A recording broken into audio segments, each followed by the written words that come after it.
Young ಡೆಮಾಕ್ರೆಟ್ಸ್ ರಾಷ್ಟ್ರೀಯ ನಾಯಕರಿಗೆ ಹಾಗೂ ನಮ್ಮ ಪಕ್ಷದ ಆಸ್ತಿ ಅಂತಿರುವ Abdul ಮಜೀದ್ರವರೇ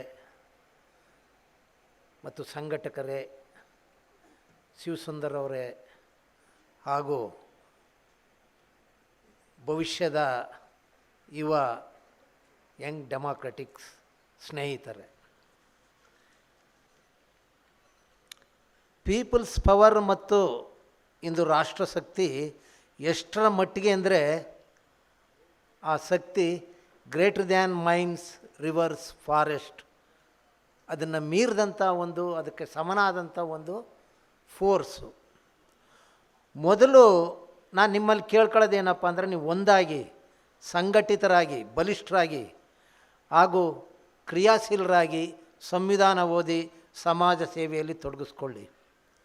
Young minds, bold idea, strong voice. ನಿಮ್ಮ ಈ ಒಂದು ಚಳುವಳಿ ಕೋಟ್ಯಾಂತರ ಜನರ ಕನಸನ್ನು ಸಾಕಾರಗೊಳಿಸುತ್ತದೆ. ಯುವ ಜನತೆ, ಯುವಕರಲ್ಲಿ ನಿಮ್ಮಲ್ಲಿ ಸ್ಟ್ರೆಂತ್ ಇದೆ, ಸ್ಟ್ಯಾಮಿನಾ ಇದೆ, ಸ್ಪೀಡ್ ಇದೆ, ಎಜಿಲಿಟಿ ಇದೆ, ಎಂಡೋರೆನ್ಸ್ ಇದೆ, ವಿಲ್ ಪವರ್ ಇದೆ, ಆಕ್ಯುರೆಸಿ ಇದೆ. ಇನ್ನೂ 60-70 ವರ್ಷ ನೀವು ಬದುಕ್ತೀರಿ. ಬದಲಾವಣೆ ಮಾಡ್ತಕ್ಕಂಥ ಶಕ್ತಿ ನಿಮ್ಮಲ್ಲಿದೆ. ರಾಷ್ಟ್ರದ ಸಂಪತ್ತು, ಭವಿಷ್ಯದ ಭರವಸೆ, ದೇಶದ ಅಮೂಲ್ಯ ಆಸ್ತಿ ಆಗಬೇಕಾದ ಯುವಜನತೆ ಇಂದು ಸ್ಪಷ್ಟ ಮಾರ್ಗದರ್ಶನ, ಸೂಕ್ತ ಉತ್ತೇಜನ ಮತ್ತು ನಿರ್ದೇಶನದ ಕೊರತೆಯಿಂದ ದಿಕ್ಕು ತಪ್ಪುತ್ತಿದೆ. ಯುವಜನತೆ ಕೇವಲದ ಭವಿಷ್ಯದ ನಾಯಕರಲ್ಲ, ಅವರು ಸಮಾಜದ, ಪ್ರಜಾಪ್ರಭುತ್ವದ ಕಾವಲುಗಾರರು ಹಾಗೂ ರಾಷ್ಟ್ರ ನಿರ್ಮಾಣದ ಪ್ರಮುಖ ಪಾಲುದಾರರು. ಈ ಮಹತ್ವಾಕಾಂಕ್ಷೆಯ ಗುರಿಯನ್ನು ಸಾಕಾರಗೊಳಿಸುವ ಯುವ ಚಳುವಳಿಯೇ ಹೊಸ ಭಿನ್ನವಾದ ಯಂಗ್ ಡೆಮಾಕ್ರೆಟಿಕ್ ಯೂತ್ ಪಾರ್ಟಿ. ಸರ್ಕಾರದ ನೀತಿಗಳು, ಜನಸಾಮಾನ್ಯರನ್ನು ಕಾಡುತ್ತಿರುವ ಸಮಸ್ಯೆಗಳು ಬಗೆಹರಿಸುವಲ್ಲಿ ಯುವಕರ ಪಾತ್ರ ಮಹತ್ತರವಾದದ್ದು. ಇಂದು ಯುವ ಜನಾಂಗ ಡ್ರಗ್ಸ್, ಗಾಂಜಾ, ಹೆರಾಯಿನ್, ಡೂಪಿಂಗ್, ಇಲ್ಲೀಗಲ್ ಚಟುವಟಿಕೆ, ಮೊಬೈಲ್ ಇತ್ಯಾದಿಗಳಲ್ಲಿ ತೊಡಗಿಸ್ಕೊಂಡಿದ್ದಾರೆ. ಈ ಮುಕ್ತವಾಗಿ ಇವುಗಳಿಂದ ನಮ್ಮ ಯುವ ಜನತೆಯನ್ನು ಬಿಡುಗಡೆಗೊಳಿಸ್ತಕ್ಕಂಥ ಜವಾಬ್ದಾರಿ ನಮ್ಮ ಯಂಗ್ ಡೆಮಾಕ್ರೆಟಿಕ್ ಯುವ ಸಂಘಟನೆ ಮೇಲಿದೆ. ಮಾಧ್ಯಮ ಮತ್ತು ರಾಜಕೀಯ ಪಕ್ಷಗಳಿಂದ ನಿರೀಕ್ಷಿಸಿದ ಮಟ್ಟದಲ್ಲಿ ಸಹಕಾರ ಸಿಗ್ತಾ ಇಲ್ಲ. ಕಳೆದ ಒಂದು ದಶಕದಿಂದೀಚೆಗೆ ನಡೆದ ಜನಸಾಮಾನ್ಯರ ಯಾವುದೇ ಹೋರಾಟಗಳನ್ನು ಮುಖ್ಯವಾಹಿನಿಯ ಮಾಧ್ಯಮಗಳು ತೃಪ್ತಿಯಾಗುವಷ್ಟು ಸಹಕಾರ ನೀಡ್ತಾ ಇಲ್ಲ. ಇತ್ತ ಕೆಲವು ಹೋರಾಟಗಾರರು ತಮ್ಮ ಧ್ವನಿಯನ್ನು ತಲುಪಿಸಲು ಪರ್ಯಾಯ ಮಾಧ್ಯಮಗಳನ್ನು ಬಳಸುವ ಕಲೆ ಗೊತ್ತಿಲ್ಲದೆ ಸೋಲುತ್ತಿದ್ದೇವೆ. ತಮ್ಮ ಪ್ರಜೆಗಳ ಅಹವಾಲುಗಳನ್ನು ಆಲಿಸಬೇಕಾದ ಆಡಳಿತಾರೂಢ ಪಕ್ಷ ಕಿವಿ, ಕಣ್ಣು, ಮೂಗು ಇದ್ದು ಕೂಡ ಅವಿದೆ. ಅವರಿಗೆ ಸಂವಿಧಾನ ಗೊತ್ತಿಲ್ಲ, ಜನಸೇವೆ ಗೊತ್ತಿಲ್ಲ, ಸೂಕ್ಷ್ಮ ಸಂವೇದನೆ ಇಲ್ಲ. ನನ್ನ ಧರ್ಮ ಹೆಚ್ಚು, ನನ್ನ ಆಹಾರ ಹೆಚ್ಚು, ನನ್ನ ತೀರ್ಥ ಹೆಚ್ಚು, ನನ್ನ ಪ್ರಸಾದ ಹೆಚ್ಚು, ನಾವು ಆಳಲಿಕ್ಕೇ ಹುಟ್ಟಿರೋದು, ನೀವು ಆಳಿಸ್ಕೊಳ್ಳಿಕ್ಕೆ ಹುಟ್ಟಿರೋದು ಅನ್ನೋ ರೀತಿಯಲ್ಲಿ ಹೋಗ್ತಾ ಇದೆ. ಅದನ್ನು ಬದಲಾವಣೆ ಮಾಡಲೇಬೇಕು, ಬೇರೆ ಸಮೇತ ಕಿತ್ತಾಕಲೇಬೇಕು. ಅದಕ್ಕಾಗಿ ಉದಯವಾಗಿದೆ ಈ ಯಂಗ್ ಡೆಮಾಕ್ರೆಟ್. ದೇಶದಲ್ಲಿ ಎಲ್ಲರೂ ಶಾಂತವಾಗಿದೆ, ಎಲ್ಲರೂ ಕ್ಷೇಮವಾಗಿದ್ದಾರೆ ಎಂಬ ಭ್ರಮೆಯನ್ನು ವ್ಯವಸ್ಥಿತವಾಗಿ ಬಿಂಬಿಸಲಾಗ್ತಾ ಇದೆ. ಇಲ್ಲಿ ನಡೆಯುವ ದೊಡ್ಡ ದೊಡ್ಡ ಪ್ರಮಾದಗಳಿಗೆ ವಿಶ್ವದ ಬೇರೆ ದೇಶಗಳತ್ತ ಬೆರಳು ಮಾಡಿ ತೋರಿಸಿ ಜಾರಿಕೊಳ್ತಾ ಇದ್ದಾರೆ. ಅತ್ಯಂತ ಅಮೂಲ್ಯವಾದ ಚರ್ಚೆಗಳ ಮುನ್ನೆಲೆಗೆ ಬಂದಾಗಲೆಲ್ಲ ಜನರ ಗಮನವನ್ನು ಬೇರೆಡೆಗಳಿಸೆಂದು ಹಿಂದೆ ಬಂದೂಕು ಹಿಡಿದಿದ್ದ ಬ್ರಿಟಿಷ್ ಅಧಿಕಾರಿಗಳು ಉಪವಾಸ ಸತ್ಯಾಗ್ರಹಕ್ಕೆ ಮಣಿಯುತ್ತಿದ್ದರು ಹಿಂದೆ. ಏಕೆಂದರೆ ಅವರು ಪ್ರಜ್ಞಾವಂತರಾಗಿದ್ದರು, ಕಾನೂನು ಪಂಡಿತರಾಗಿದ್ದರು. ಜನರು ಬಂದೂಕಿನ ಹೆದರಿಕೆಗೆ ಸುಮ್ಮನಿದ್ದರು. ಸತ್ಯಾಗ್ರಹದ ತೀವ್ರತೆಗೆ ತಮ್ಮ ಪ್ರತಿನಿಧಿ ಪ್ರಾಣದ ಕಳೆದುಕೊಂಡರೆ ಜನ ಎಲ್ಲಿ ದಂಗೆ ಏಳುತ್ತಾರೋ ಅಂತ ಭೀತಿ ಪಡ್ತಾಯಿದ್ರು. ಇಂದು ಅಮಿತ್ ಶಾ ಯಾಂಗ್ಚೋಕ್ ಒಂದು 19ನೇ ದಿನ ಧರಣಿ ಕೂತಿದ್ದಾರೆ. ಹೋಗಲಿ, ಅವ್ರು ಧರಣಿ ಕೂತ್ರಲ್ವಪ್ಪ, ವಿದ್ಯಾರ್ಥಿಗಳೇನು ಮಾಡಬೇಕು, ಪೋಷಕರು ಏನು ಮಾಡಬೇಕು? ಸಪೋರ್ಟ್ ಕೊಡ್ತಾ ಇದ್ದಾರಾ ಪೋಷಕರು, ವಿದ್ಯಾರ್ಥಿಗಳು? ಇಲ್ಲ. ಶಿಕ್ಷಣ ಸಂಸ್ಥೆಯರು ಕೊಡಬೇಕಲ್ವೇ? ಅಮಿತ್ ಶಾ ಬಾಯೇ ಬಿಡ್ತಾ ಇಲ್ಲ. ನನ್ನ ದೃಷ್ಟಿಯಲ್ಲಿ ಅಮಿತ್ ಶಾ ಅವನ ನರನಾಡಿಗಳಲ್ಲೆಲ್ಲೂ skeletal system, nervous system, urinary, blood, cells, tissues, bones ಎಲ್ಲವೂ ಪಾಯ್ಸನ್. ಅದಕ್ಕಾಗಿ ಉಟ್ಕೊಂಡಿದೆ ಯಂಗ್ ಡೆಮಾಕ್ರೆಟಿಕ್. ನನಗೆ ನಂಬಿಕೆ ಇದೆ, ನನಗೆ 76 ವರ್ಷ.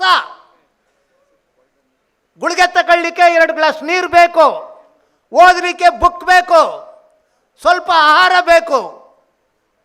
ನಾನು ಯಂಗ್ ಡೆಮಾಕ್ರೆಟಿಕ್ ಸೇವೆ ಮಾಡಲಿಕ್ಕೆ ನಾನು ಬದುಕಬೇಕು, 10 ವರ್ಷನ ನೋಡಬೇಕು. ಇದೇ ನನ್ನ ಆಸೆ. ನಾಥುರಾಮ್ ಗುಡ್ಸೆ ಏನು ಮಾಡ್ತಾನೆ? ವಿನಮ್ರತೆಯಿಂದ ಗಾಂಧೀಜಿ ಕೈಗೆ ಕಾಲಿಗೆ ಕೈ ಮುಗಿತಾನೆ. ಅವನು ಎದ್ದಾಗ ಗುಂಡೊಡಿತಾನೆ. RSS ಮುಖಂಡ. ನರೇಂದ್ರ ಮೋದಿ ಏನು ಮಾಡ್ತಾರೆ? ಶಿರ್ಸಾಬಾಗಿ ಸಂವಿಧಾನಕ್ಕೆ ಹಿಂಗೆ ಕೈ ಮುಗಿತಾರೆ. ಎದ್ದಾದ ಮೇಲೆ ಸಂವಿಧಾನದ ಆಶಯಗಳಿಗೆ ಗುಂಟೊಡಿತಾರೆ. ಅಲ್ಲಿ ಒಂದು ಲೈನ್ ಬರ್ತಾ ಇತ್ತು, ಹೆಂಗಿದ್ದು ಧರಣಿ ಮಾಡ್ತಾ ಇರುವಾಗ, ಈತ 4ನೇ ಕ್ಲಾಸ್ ಓದಿರೋಂಥ ಅವನು ಒಬ್ಬ ಪ್ರಧಾನಮಂತ್ರಿ ಆದರೆ ಈ ದೇಶ ಹಿಂಗೆ ಆಗ್ತದೆ ಅಂತ. ಅವನು ಎಷ್ಟು ಓದಿದಾನೋ ಬಿಟ್ಟಿದ್ದಾನೋ ನನಗೆ ಗೊತ್ತಿಲ್ಲ. ಅಲ್ಲ, ನೆಗದಲ್ಲ, ತಮಾಷೆ ಮಾತೆ. ನಿಮ್ಗೆ ರಕ್ತ ಕುದಿಬೇಕು. ಇಲ್ಲಿ ಬಡತನ ಇದೆ, ಹಸಿವಿದೆ, ಅಸ್ಪೃಶ್ಯತೆ ಇದೆ, ಜಾತೀಯತೆ ಇದೆ, ಕೋಮು ಭಾವನೆ ಇದೆ. ಒಬ್ಬನ ಪಾಸ್ಬುಕ್ಕಲ್ಲಿ 1000 ಕೋಟಿ ಇದೆ, ಒಬ್ಬನಿಗೆ ಉಳ್ಳಿಕ್ಕೆ ಜಾಗ ಇಲ್ಲ, ಹೆಣ್ಮಕ್ಳು ಮೈ ಮಾರ್ಕೊಂಡು ನಿಂತಾರೆ. ಮಹಾನ್ ಭಾರತ್ ಅಲ್ಲಿ ಎಲ್ಲಿ ಕೆಂಪು ಕೋಟೆಗೆ ಹೋಗಿ ನೋಡಿ ನಮ್ಮ ಹೆಣ್ಮಕ್ಳು ಏನು ಮಾಡ್ತಾ ಇದ್ದಾರೆ ಅಂತ. ರೆಡ್ ಲೈಟ್ಗೆ ಹೋಗಿ ನೋಡಿ, ಮಹಾನ್ ಭಾರತ್ ಅಂತಿದ್ದಾರಲ್ಲ. ಅಲ್ಲಪ್ಪ, ನಮ್ಮದು ಇಂಡಿಯಾ ದೇಶ, ಪ್ರಜಾಪ್ರಭುತ್ವವನ್ನು ನಾವು ಒಪ್ಕೊಂಡಿರೋಂಥವ್ರು. ವರ್ಲ್ಡಲ್ಲಿ ಅನೇಕ ಥರದ ಗೌರ್ಮೆಂಟ್ ಇದೆ. ಹೈರಾರ್ಕಿ ಇದೆ, ಮಾನಾರ್ಕಿ ಇದೆ, ಮಿಲಿಟ್ರಿ ಇದೆ, ರಿಲಿಜಿಯಸ್ ಇದೆ, ಫ್ಯೂಡಲಿಸಮ್ ಇದೆ, ಸೋಷಿಯಲಿಸಮ್ ಇದೆ. ನಮ್ಮದು ಡೆಮಾಕ್ರಸಿ, ಪ್ರಜಾಪ್ರಭುತ್ವ, ಪ್ರಜೆಗಳಿಂದ ಆಯ್ಕೆ. ಆ ಪ್ರಜಾಪ್ರಭುತ್ವದಲ್ಲಿ ನೀವು ಸಂವಿಧಾನದಲ್ಲಿ ನಾನು ನೋಂದಣಿ ಆಗೋದಿಲ್ಲ ಅಂತ ಹೇಳಿದ್ರೆ ಮೋಹನ್ ಭಾಗವತ್, ನಾಳೆ ದಿನ ಎಲ್ಲ ನಾಗರಿಕರು ಕೂಡ ಅಸಹಕಾರ ಚಳಿಯಿಂದ ನಾವೇನೇನು ನೋಂದಣಿ ಮಾಡೋದಿಲ್ಲ ಅಂದರೆ ರಾಷ್ಟ್ರ ಏನಾಗುತ್ತಾರೆ? ಇವನು ಯಾವನೋ ಬಿಕ್ನಾಸಿ ನನ್ನ ಮಕ್ಕಳು. ಈ ರಾಷ್ಟ್ರ ಅನೇಕ ಜನರು, ಹುತಾತ್ಮರು, ಪುಣ್ಯಾತ್ಮರು, ತ್ಯಾಗ ಬಲಿದಾನಗಳಿಂದ ಕೊಟ್ಟಿದೆ. ರೆಡ್ ಲೈಟಲ್ಲಿ ಇದು ಕೆಂಪು ಕೋಟೆಯಲ್ಲಿ ಹೋಗಿ ನೋಡಿ ಎಷ್ಟು % ಮುಸ್ಲಿಮ್ಸು ತ್ಯಾಗ ಮಾಡಿದ್ದಾರೆ ಅಂತ. ಅಲ್ಲಪ್ಪ, ಹಿಂದೆ ಅನೇಕ 600 ಸಂಸ್ಥಾನಗಳಿದ್ರು, 600 ಸಂಸ್ಥಾನ ರಾಜರುಗಳಿದ್ರು, ಎಲ್ಲ ನಶಿಸೋದ್ರು. ಭೂಮಿ ಇದೆ, ಯಾರು ಉಳ್ಕೊಂಡ್ರ? ಟಿಪ್ಪು ಸುಲ್ತಾನ್ ಒಬ್ಬ ಉಳ್ಕೊಂಡ. ಯಾಕೆ? ನಾಲ್ವಡಿ ಕೃಷ್ಣರಾಜ್ ಒಬ್ರು ಉಳ್ಕೊಂಡ್ರು. ಯಾಕೆ? ಇವೆಲ್ಲವನ್ನು ಕೂಡ ಭಾಳ ಗಂಭೀರವಾಗಿ ಆಲೋಚನೆ ಮಾಡಬೇಕಾಗ್ತದೆ. ಹಾಗಾದರೆ ರಾಜಕಾರಣ ಮತ್ತು ನಾಯಕತ್ವ ಒಂದೇ ಅಲ್ಲ. ರಾಜಕಾರಣಿ ಚುನಾವಣೆಗಳಲ್ಲಿ ಗೆಲ್ಲಬಹುದು ಅಷ್ಟೇ. ನಿಜವಾದ ಜನಸೇವಕ ಮತ್ತು ನಾಯಕ ಜನರ ವಿಶ್ವಾಸವನ್ನು ಗೆಲ್ಲುತ್ತಾನೆ. ರಾಜಕಾರಣಿ ತನ್ನ ಕುಟುಂಬದ ವಂಶಸ್ಥರನ್ನು ಬೆಳೆಸುವ ಗುರಿಯನ್ನಾಗಿ ರಾಜಕೀಯ ಬೆಳೆಸಿಕೊಳ್ಳುತ್ತಾನೆ. ನಿಜವಾದ ನಾಯಕ ಅಧಿಕಾರವನ್ನು ಸಮಾಜ ಸೇವೆಯ ಸಾಧನೆಗಾಗಿ ಬಳಸುತ್ತಾನೆ. ರಾಜಕಾರಣಿ 5 ವರ್ಷದ ರಾಜಕಾರಣವನ್ನು ಯೋಚಿಸುತ್ತಾನೆ. ನಾಯಕ 50 ವರ್ಷದ ಸಮಾಜ ಸೇವೆಯನ್ನು ಯೋಚಿಸುತ್ತಾನೆ. ಇದುವರೆಗೂ ನಡೆದು ರಾಜಕೀಯ ಪಕ್ಷಗಳಿಂದ ಸಮಾಜವನ್ನು ಅಭಿವೃದ್ಧಿಪಡಿಸಲು ಸಾಧ್ಯವಾಗಿಲ್ಲ. ಅರಾಜಕತೆ ಇದೆ, ಕೋಮುಗಲವಿದೆ, ಹತ್ತಿಕ್ಕಲು ಎಲ್ಲ ರಾಜಕೀಯ ಪಕ್ಷಗಳು ವಿಫಲವಾಗಿದೆ.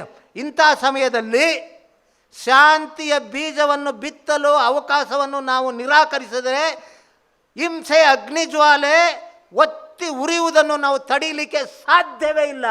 ಮಳೆ ಬಿದ್ದಾಗ ಬುದ್ಧ, ಬಸವಣ್ಣ, ಅಂಬೇಡ್ಕರ್, ಮಹಮ್ಮದ್ ಪೈಗಂಬರ್, ಯೇಸು ಕ್ರಿಸ್ತ ಇವರ ತತ್ವ ಸಿದ್ಧಾಂತಗಳನ್ನು ಮಳೆ ಬಿದ್ದಾಗ ಭೂಮಿಗೆ ಎರಚ್ತಾ ಹೋಗೋಣ.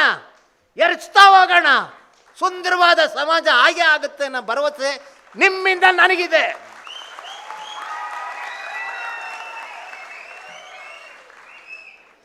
ಯುವಕರ ವಯಸ್ಸು, ನಿಮ್ಮಲ್ಲಿ ಯುವಕರಿದ್ದೀರಿ, ಇನ್ನೂ 60-70 ವರ್ಷ ಬದುಕಿರುತ್ತೀರಿ. ನೀವೆಲ್ಲ ಸೂಕ್ಷ್ಮವಾಗಿ ಗಮನಿಸಿದ್ದೀರಿ ಇವರ ವಂಚನೆಗಳು. ಗುಜರಾತ್ ಮಾಡೆಲ್, ಅಚ್ಚೇ ದಿನ್, ವಿಶ್ವಗುರು, ಖೇಲ್ ಇಂಡಿಯಾ, ವಿಕಸಿತ ಭಾರತ, ಸ್ಕಿಲ್ ಇಂಡಿಯಾ, ಆತ್ಮನಿರ್ಭರ ಬೇಟಿ ಬಚಾವೋ, ಬೇಟಿ ಪಡಾವೋ, ಪ್ರತಿ ಪ್ರಜೆಗೆ 15 ಲಕ್ಷ ವರ್ಷಕ್ಕೆ ಇನ್ನೂ ಕಾಯಲು ಸಾಧ್ಯವಿಲ್ಲ. ಈ ವಂಚನೆಗಳನ್ನು ನಾವು ಸಹಿಸಿಕೊಂಡು ಸಾಧ್ಯವಿಲ್ಲ, ಇನ್ನೂ ಕಾಯಲು ಸಾಧ್ಯವಿಲ್ಲ. ರಾಜಕೀಯ ಶುದ್ಧೀಕರಣಕ್ಕಾಗಿ, ಪರ್ಯಾಯ ರಾಜಕೀಯ ವ್ಯವಸ್ಥೆಗಾಗಿ ಸಿದ್ಧರಾಗಿ, ಯಾರೋ ಪ್ರಜೆಗಳು ಅಭಿವೃದ್ಧಿಪಡಿಸುತ್ತೇವೆ, ಉದ್ಧಾರ ಮಾಡುತ್ತೇವೆ ಅನ್ನುತ್ತಾ 75 ವರ್ಷಗಳಿಂದ ವಂಚಿಸುತ್ತಿರುವ ಸರ್ಕಾರಗಳನ್ನು ದೂರವಿಡಿ. ಕೆಲಸ ಮಾಡದ ಶಾಸಕರನ್ನು, ಸಂಸದರನ್ನು ಹಿಂದಕ್ಕೆ ಕರೆಸಿಕೊಳ್ಳುವ ಕಾನೂನು ಜಾರಿಗೆ ಬರಲಿ. ನಾಗರಿಕರಲ್ಲಿ ಓಟಿನ ಮಹತ್ವ, ಸ್ವಾಭಿಮಾನ, ರಾಜಕೀಯ ಪ್ರಜ್ಞೆಯನ್ನು ಜನತೆಯಲ್ಲಿ ಮೂಡಿಸಿ. ಇದುವರೆಗೂ ಯಾವ ರಾಜಕೀಯ ಪಕ್ಷಗಳು ಜನತೆಗೆ ತಿಳಿಸಿಕೊಟ್ಟಿಲ್ಲ. ರಾಜಕೀಯ ಎನ್ನುವುದು ಪ್ರಾಮಾಣಿಕ ಜನಸೇವೆ, ರಾಜಕೀಯ ತರಬೇತಿ. ನಾನು ಇಲ್ಲಿಗೆ ದಾವಣಗೆರೆಗೆ ಹೋಗಿದ್ದೆ. ನೀವು ನಂಬ್ತಿರೋ ಬಿಡ್ತಿರೋ, ನಮ್ಮ ಅಪ್ಸರ್ ಕೊಡ್ಲಿಪೇಟೆಯಲ್ಲಿದ್ದಾರೆ. ಒಂದು ಪವಾಡವನ್ನೇ ಸೃಷ್ಟಿ ಮಾಡಿಬಿಟ್ರು. 1 ಪೈಸಾ ದುಡ್ಡು ಹಂಚನಿಲ್ಲ. ನಾನು ನೋಡಿದ್ದು ಜನರೇ ದುಡ್ಡು ಕೊಟ್ಟು ಓಟ್ ಕೊಟ್ಟು ನೋಡಿದ್ದು. ಹಿಂದೆ ಮಹಿಮಾ ಪಾಟೀಲ್ ಗೆದ್ದಿದ್ರು ಚನ್ನಗಿರಿ ಕ್ಷೇತ್ರದಲ್ಲಿ, ಜನರೇ ದುಡ್ಡು ಕೊಟ್ಟು ಅವ್ರನ್ನ ಗೆಲ್ಲಿಸಿದ್ರು. ಇವ್ರು ಗೆಲ್ಲಿಲ್ಲ. ಆದರೆ ರೈಲ್ನಲ್ಲಿ ಹಣ ತಂದರು, ಹಡಗ್ನಲ್ಲಿ ಹಣ ತಂದರು, ಏರೋಪ್ಲೇನ್ನಲ್ಲಿ ಹಡಗರು ತಂದರು. 134 MLAಗಳು ಬಂದರು, ಆಯಾ ಜನಾಂಗದ ಅಧಿಕಾರಿಗಳು ತಂದರು. ಎಷ್ಟು ಜನಸಂಖ್ಯೆ ಇದೆ ಅಲ್ಲಿ, ಆ ಜನಾಂಗದ ತಹಸೀಲ್ದಾರ್, DC, ಅಸಿಸ್ಟೆಂಟ್ ಕಮಿಷನರ್ ಎಲ್ಲನೂ ತಂದರು ಸೋಲಿಸ್ಲಿಕ್ಕೆ, ಪರ್ಚೇಸ್ ಮಾಡಲಿಕ್ಕೆ. ಆಯ್ತಾ? ಇದೇ ಸಾಕ್ಷಿ ಯಂಗ್ ಡೆಮಾಕ್ರೆಟಿಕ್ ಇನ್ನೂ ಸ್ಟ್ರಾಂಗ್ ಆಗಲಿಕ್ಕೆ. ಆಮೇಲೆ ನೋಡಿ, ಈ ದಿನ ಎಲ್ಲ ಸಮಸ್ಯೆಗಳು ಯುದ್ಧದಿಂದ ಆದುದಲ್ಲ, ಪೆದ್ದನೊಬ್ಬನ ಕೋಮುವಾದ, ಮತೀಯವಾದದಿಂದ ಮತ್ತು ದುರಾಡಳಿತದಿಂದ ಆದದ್ದು. ಹಾಗಾದರೆ ಮುಂದೇನು ಎಂಬ ಪ್ರಶ್ನೆ ಉದ್ಭವ ಆಗುತ್ತೆ. ಮುಂದೆ ನಾನು ಕೇಳ್ತೀನಿ, ಕೇಳಿ. ಯಾರನ್ನು ಹೀಯಾಳಿಸೋದು, ಟೀಕೆ ಮಾಡೋದು ಇಲ್ಲ. ಇಲ್ಲಿ ನಾವು ಮಾಡಬೇಕಾದಿಷ್ಟೇ. ನನಗನ್ಸೋದು ರಾಜಕೀಯ ಪ್ರಜ್ಞೆ ನಮಗಿಲ್ಲ. ಈಗ ಅಬ್ದುಲ್ ಮಜೀದ್ ಅವರು ಹೇಳಿದ್ರು, ಮುಸ್ಲಿಮಲ್ಲಿ ಅಹಮದ್ ಪಟೇಲ್ ಇದ್ದ. ಆಮೇಲೆ ಕಾಶ್ಮೀರದ ಒಬ್ಬರು, ಅವ್ರ ಹೆಸರೇನು, ಅವರಿದ್ದರು. ಆಮೇಲೆ ಈಗ ಯಾರೋ ನಮ್ಮ ಜಾಫರ್ ಶರೀಫ್ ಇದ್ದರು, ಈಗ ನಮ್ಮ ನಜೀರ್ ಸಾಬು ಇದ್ದರು ಹಿಂದೆ. ಹೀಗೆ ಮುಸ್ಲಿಮಲ್ಲಿ ಇಲ್ಲ. ನಾನು ಹೇಳೋದಿರೋ ಒಂದು ನಿಮ್ಮ ಹೃದಯದಲ್ಲಿ ಇಲ್ಲಿ ಬರ್ಕೊಂಡು ಇಲ್ಲಿಂದ ಖಾಲಿ ಮಾಡಿಬಿಡಿ. ಮನುಷ್ಯನ ಜನ್ಮ ಭಾಳ ಶ್ರೇಷ್ಠವಾದದ್ದು, ಪವಿತ್ರವಾದದ್ದು. ಇನ್ನೊಂದು ಸರಿ ಹುಟ್ತೀವೋ ಹುಟ್ಟೋದಿಲ್ಲ ನಮಗೆ ಗೊತ್ತಿಲ್ಲ. ನಾವು ಹೆಂಗೆ ಕಳೀತಾ ಇದ್ದೀವಿ ಗೊತ್ತಾ ಜೀವನನ? ನಮ್ಮ ಮದುವೆಗೆ ಬನ್ನಿ, ನಾಮಕರಣಕ್ಕೆ ಬನ್ನಿ, ಗೃಹ ಪ್ರವೇಶಕ್ಕೆ ಬನ್ನಿ, ಬುಂಡೆ ಇಟ್ಬಿಡು. ಈ ಮಕ್ಕಳು ಯಾರು ಕಾಪಾಡ್ತಾರೆ?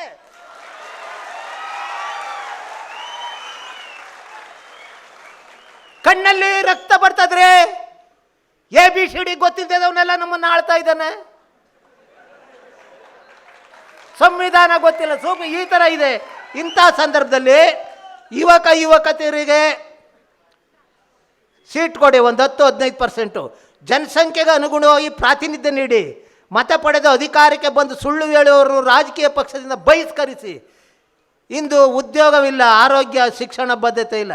ಇಲ್ಲಿ ಅಸ್ಪೃಶ್ಯತೆ, ಜಾತೀಯತೆ, ಮೇಲು ಕೀಳು, ಮೌಢ್ಯತೆ, ಸ್ವಜನ ಪಕ್ಷಪಾತ, ಕುಟುಂಬ ರಾಜಕಾರಣ ಇವುಗಳನ್ನು ಶುದ್ಧೀಕರಣ ಮಾಡದೆ ರಾಷ್ಟ್ರದ ಅಭಿವೃದ್ಧಿ ಸಾಧ್ಯ ಇಲ್ಲ. ಅದಕ್ಕಾಗಿ ಸ್ವಲ್ಪ ಕಾಯಿರಿ, ಯಂಗ್ ಡೆಮಾಕ್ರೆಟಿಕ್ ಹುಟ್ಕೊಂಡಿದೆ. ಕೊನೆಯದಾಗಿ ಡಾಕ್ಟರ್ ಅಂಬೇಡ್ಕರ್ ಅವರು ಒಂದು ಸೂಕ್ತಿ ಹೇಳ್ತಾರೆ, ಕಳೆದು ಹೋಗಿರುವ ಹಕ್ಕು ಅಧಿಕಾರಗಳನ್ನು ದಗಾಕೋರರ ಮನವೊಲಿಸಿ ಪಡೆಯಲು ಸಾಧ್ಯವಿಲ್ಲ. ನೀವು ಬದುಕಿರೋವರೆಗೆ ಜನರಲ್ಲಿ ಓಟಿನ ಮಹತ್ವ, ರಾಜಕೀಯ ಪ್ರಜ್ಞೆ, ಸ್ವಾಭಿಮಾನ ಬೆಳೆಸಬೇಕು. ಅವ್ರು ಇಲ್ಲಿರೋ ಅಧಿಕಾರವನ್ನು ಕಿತ್ಕೊಳ್ಬೇಕು.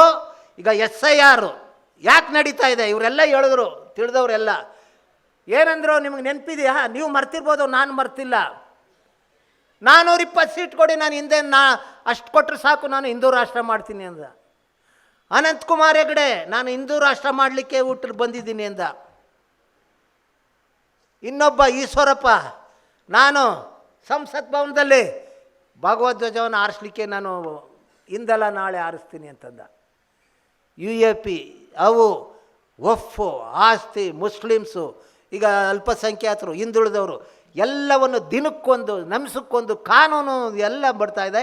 ಅಧಿಕಾರದಿಂದ ಕನ್ಯಾಕುಮಾರಿಯಿಂದ ಕಾಶ್ಮೀರದವ್ರಿಗೆ ಇರೋರು ಯಾರು? ನೀವು ಸಂಪತ್ತನ್ನು ಸೃಷ್ಟಿ ಮಾಡೋರು ಯಾರು? ನೀವು. ಓಟಿರೋರು ಯಾರು? ನೀವು. ಯಾರ ಕೈಲಿ ಆಳಿಸ್ಕೊತಾ ಇದ್ದೀವಿ? ಸತ್ತೋಗಿದವ. ಅಂಬೇಡ್ಕರ್ ಹೇಳ್ತಾರೆ, ಸ್ವಾಭಿಮಾನ ಇಲ್ಲದೆ ಇದ್ರೆ ತಾಯಿ ಹೊಟ್ಟೆ ಒಳಗಡೆ ಸತ್ತು ಹೋಗು ಅಂತಾನೆ. ಬೇಕಾ? ಇನ್ನಾರು ಕೂಡ ನೀವು ಬದಲಾವಣೆ ಮಾಡ್ತೀರಾ ಅಂತ ನಾನು ಹೇಳ್ತಾ ತಿಳಿಸ್ಕೊಂಡು, ಹೀಗಾಗಿ ನಾನು ಇಷ್ಟೊಂದು ಅವಕಾಶ ಕೊಟ್ಟ ನಾನು ಬೇರೆ ಇನ್ನೇನಕ್ಕೂ ಅಲ್ಲ. ನೋಡಿ, ಆಲೋಚನೆ ಮಾಡಿ. ಶಿಕ್ಷಣ ಅನ್ನೋದು ಯಾವ ರಾಜಕೀಯ ಪಕ್ಷಗಳಿಗೂ ಶಿಕ್ಷಣ ಕೊಟ್ಟೇ ಇಲ್ಲ. ಗುಡಿ ಬಿಟ್ಟ ಕಣ್ಗಳು, ಬಡ್ಕಲ ದೇಹ, ಚಿಂದಿ ಬಟ್ಟೆ, ಒಂದು ತಾಯಿ ಒಡೆದು ಸ್ಕೂಲಿಗೆ ಕರ್ಕೊಂಬರ್ತಾಳೆ, ಇನ್ನೊಬ್ಬ ನಡಿ ನೀನು ಇಲ್ಲಿ ಹಾಕಿದ್ದೀಯ ಅಂದ್ಬಿಟ್ಟು ಆ ತಾಯಿ ಕೂಲಿ ಮಾಡ್ಕೊಳಕ್ಕೆ ಕರ್ಕೊಂಡು ಹೊಂಟೋಯ್ತಾಳೆ. ಶಿಕ್ಷಣ ಮತ್ತೆ ಎಲ್ಲವನ್ನೂ ಹೊಡೆದಿದ್ದಾರೆ ವ್ಯವಸ್ಥಿತವಾಗಿ. ಲಿಂಗಾಯತರನ್ನ ಹೊಡೆದು ಛಿದ್ರ ಮಾಡಾಕ್ಬಿಟ್ರು RSS, BJP. ಎರಡು ದೈತ್ಯ ಶಕ್ತಿಗಳು, ಕುಮಾರಸ್ವಾಮಿ ಮತ್ತು DK ಶಿವಕುಮಾರ್. ಅವ್ರ ರಾಜಕೀಯದ ಬಗ್ಗೆ ನಾನು ಹೋಯ್ತಾ ಇಲ್ಲ. ಅವರಿಬ್ಬರನ್ನೂ ಈ BJP ಮುಗಿಸ್ತದೆ ನೋಡ್ಕೊಳ್ಳಿ. ಅವರಿಬ್ಬರನ್ನು BJP ಮುಗಿಸ್ತದೆ ನೋಡ್ಕೊಳ್ಳಿ. ಯಾಕೆ ನಾನು ಹಿಂಗೆ ಹೇಳ್ತೀನಿ ಅಂದರೆ, ಪೊಲಿಟಿಕಲ್ ಕ್ರೈಸಸ್ ಶುರುವಾಗ್ತಾ ಇದೆ ಈಗ. DK ಶಿವಕುಮಾರ್ ನೋಡಿ ಕೇಸ್ಗಳು ಅವರು ಇವರು ಬೇಕಾದಷ್ಟಿದೆ ಕೇಸ್ಗಳು. ಆ ಕೇಸ್ಗಳಿಂದ ಬಚಾವಾಗ್ಲಿಕ್ಕೆ ಹೋಗಿ ಅಲ್ಲಿಂದನೇ ಒಂದು 30-40 ಸೀಟು ತಗೊಳ್ಬೋದು, BJPಗೆ ಹೋಗ್ಬೋದು, BJPಲೇ ಅವರು ಮುಖ್ಯಮಂತ್ರಿ ಆಗ್ಬೋದು. ಆಗ್ತಾರೆ ಅಂತ ನಾನು ಹೇಳೋದಿಲ್ಲ, ಅದು ಕಾಲ ನಿರ್ಧರಿಸುತ್ತೆ ಅಂತ ಹೇಳ್ತಾ, ನಿಮ್ಮೆಲ್ಲರೂ ಮಕ್ಕಳನ್ನ IAS IPS ಮಾಡಿ. ನನಗೆ ಮತ್ತೊಂದು ಖುಷಿ ಅಂದರೆ, ನಮ್ಮ ಒಬ್ಬರು ಮೇಡಮ್ ಅವರು ಲಾಯರ್ ಆಗಿದ್ದಾರೆ. Law is the richest subject in front of all, rich are strong, poor are. Law ಮಾಡಿಸಿ IAS IPS ಆಫೀಸರ್ ಮಾಡಿ 5 ವರ್ಷ ಸಾಕು. ಇವ್ರ ಆಸ್ತಿಗಳನ್ನೆಲ್ಲ ಕಿತ್ಕೊಂಬರ್ಬೋದು, ಕಿತ್ತು ಸಮಾಜಕ್ಕೆ. ಆದ್ದರಿಂದ ಕೊನೆಯದಾಗಿ ನಮ್ಮ ಯಂಗ್ ಡೆಮಾಕ್ರೆಟಿಕ್ ಎಲ್ಲ ವರ್ಗದವ್ರೂ ನೋಡಿ, ರೈತ ಚಳುವಳಿ, ದಲಿತ ಚಳುವಳಿ, ಭಾಷಾ ಚಳುವಳಿ, ಕನ್ನಡ ಬೇಕಾದಷ್ಟುವೆ. ಬೆಳಗ್ಗೆದ್ದು ಊಟ ಮಾಡ್ತಾರೆ, ತಿಂಡಿ ತಿಂದ್ಕೋತಾರೆ, ಒಯ್ತಾರೆ, ಅವ್ರವ್ರ ಕೆಲಸಗಳು ಮಾಡಿಕೊಡ್ತಾರೆ. ಅವರು ಬೀದಿ ಆಗ್ರೆ. ಅವರೆಲ್ಲ ಒಂದು ವಿಧಾನಸೌಧದಲ್ಲಿದ್ದರೆ ಬೇಡ, ಇಲ್ಲಿದ್ದಲ್ಲ, ಈಗ ಇಲ್ಲಿದ್ದಿರಲ್ಲಪ್ಪ ನೀವು, ಅರ್ಧ ಜನ ಒಂದು ವಿಧಾನಸೌಧದಲ್ಲಿ ಇದ್ದಿದ್ರೆ ಹೇಳಿದ್ರು ಅವರು ಕ್ರಿಮಿನಲ್ಗಳು ಎಷ್ಟವ್ರೆ ಅಂತೇಳಿ. ಅದರಿಂದ ಓಟಿನ ಮಹತ್ವ, ಸ್ವಾಭಿಮಾನ, ರಾಜಕೀಯ ಪ್ರಜ್ಞೆ. ಓಟಿನ ಮಹತ್ವ, ಸ್ವಾಭಿಮಾನ, ರಾಜಕೀಯ ಪ್ರಜ್ಞೆ ನೀವು ಮೂಡಿಸ್ಲಿಲ್ಲ ಅಂದರೆ, ನಾನು ನ್ಯಾಣ ಹಾಕೊಂಡ್ರು, ನಾನು ಕತ್ತು ಕುಯ್ಕೊಂಡ್ರು, ನೀವು ದಿನಕ್ಕೊಬ್ಬೊಬ್ಬರು ಹೋರಾಟ ಮಾಡ್ತೀವಿ ಅಂದ್ಬಿಟ್ಟು ಧರಣಿ ಕೂತ್ರು, ಅವರು ಬಗ್ಗದಿಲ್ಲ. ಅವರಿಂದ ಅಧಿಕಾರ ಕಿತ್ಕೊಳ್ಬೇಕು, ನೀವು ರಾಜಕೀಯ ಅಧಿಕಾರ ಹಿಡಿಬೇಕು. ಸಪ್ತ ಮಾಡಿ ನಿಮ್ಮ ಮನೆ ಮುಂದೆ ಹೋಗಿ ಬಡವರು, ನಿರ್ಗತಿಕರು, ದಿಕ್ಕಿಲ್ದವರು ನಾವೆಲ್ಲ ಒಟ್ಟಿಗೆ ಸೇರ್ಕೊಂಡು ಈ ರಾಷ್ಟ್ರವನ್ನು ಆಳ್ತೀವಿ ಅಂತ ಬರೀರಿ. ದಿನಕ್ಕೊಂದು ಸರಿ ನೋಡಿ, ನಿಮಗೆ ಸ್ವಾಭಿಮಾನ ಬರುತ್ತೆ. ಆರೋಗ್ಯ ಕಾಪಾಡ್ಕೊಳ್ಳಿ, ಮಕ್ಕಳನ್ನ ಓದಿಸಿ ಅಂತ ಹೇಳಿ ನನ್ನ 2 ಮಾತನ್ನು ಮುಕ್ತಾಯ ಮಾಡ್ತೀನಿ.